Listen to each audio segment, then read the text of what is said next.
Hello student, how are you. Welcome back to online classes by Sunrise School. बेटा, आपका lesson चल रहा था न्यू किंगडम्स के बारे में। हमने पढ़ा कि भारत के अंदर मिडवेल समय में, यानी मध्यकालीन हिस्ट्री आप पूरी 7th क्लास में जानोगे।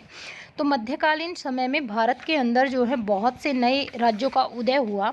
राजा हर्ष की मृत्यु के बाद जो छोटे छोटे, जो पूरा पहले राजा हर्ष के अंडर में था पूरा राज्य, उसमें छोटे छोटे टुकड़े बन गए। जो पावरफुल था उसने अपना रीजन डिक्लेयर कर दिया कि यहाँ तक मेरा शासन है, मैं चलाऊँगा। इस तरह से बहुत से ऐसे नए शासक जो हैं उभर कर सामने आए, जिसमें पाला, प्रतिहार, राष्ट्रकूट, राजपूत, बहुत से ऐसे राजा थे जो नए राज्यों के रूप में उभरे। देखिए आगे, trace their ancestry to tribes such as the Huns, Kushans, Shakas etcetera. और नए नए जो राज्य उभर करके आए उसमें जो थे मुख्यतः हून थे, कुशान थे, शाक्य वंश के थे। They establish their kingdom in different part of north India. इन्होंने अपने साम्राज्य की स्थापना की उत्तरी भारत के अंदर अलग अलग हिस्सों में। And protect the land from Arab and तुर्क इन्वेडर्स। और इन्होंने अपनी भूमि की रक्षा की जो बाहर से आने वाले आक्रमणकारी थे, जैसे अरब से आने वाले या तुर्क से आने वाले। अब देखिए, revelry between regional power. Revelry होता है संघर्ष होना किसी चीज़ के लिए, आपस में युद्ध होना। रीजनल पावर अपनी स्थानीय शक्ति के लिए। इन द अर्ली मिडविल पीरियड, मध्यकालीन पूर्व मध्यकालीन समय में, वॉर्स बिटवीन डिफरेंट किंगडम्स, युद्ध जो हैं अलग अलग राजाओं के बीच में हो रहे थे। Were mostly fought for control over strategic region. उनका मुख्य लड़ाई का जो कारण था उनका था क्षेत्र, यानी कि हमारा क्षेत्र कहाँ तक है, कहाँ तक हमें अपना कंट्रोल बढ़ाना है, इसके ऊपर ही उनका युद्ध होता था। Between the 8th and 10th century, 8वीं और 10वीं सदी के बीच में, ए नंबर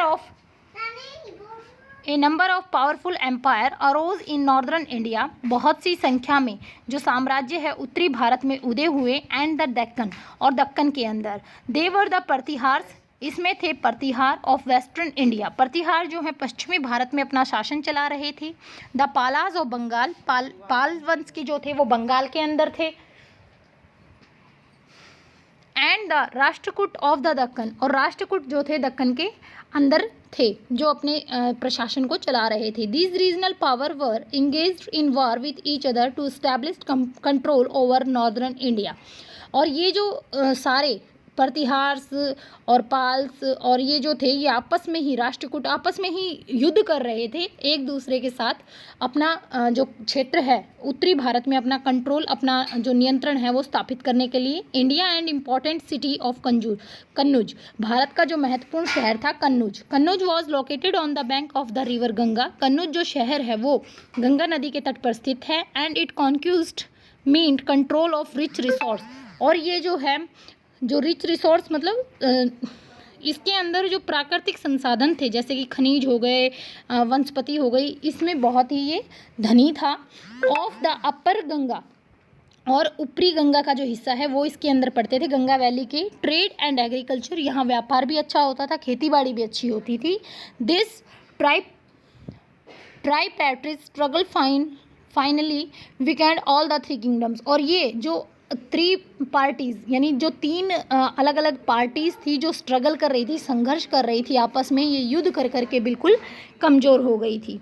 फिर इस वजह से द गुज्जर प्रतिहार वंश जो है मैं आपको कल करवाऊंगी। आज के लिए इतना है। ये लेसन आपको रीड करना है और साथ में सिविक्स का फर्स्ट लेसन जो है वो आपको अच्छे से लर्न करना है। ये आपका वर्क है। Thank you.